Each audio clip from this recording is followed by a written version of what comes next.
Divisão de rede para falar mais da Copa do Brasil. Tá bombando a Copa do Brasil, hein? É bombando pra E hoje tem mais jogos. Você tá também. Tá no momento que é leca, que é leca.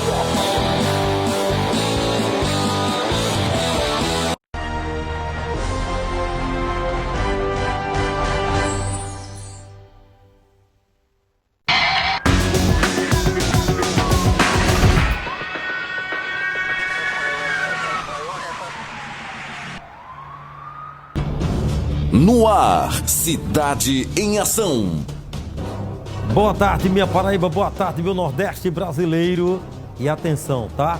Vamos agora, olha a confusão, a questão entre o dono de uma academia e o motoboy. Nesse momento, o Lima está com o representante dos motoboys. A gente vai trazer mais detalhes desta confusão.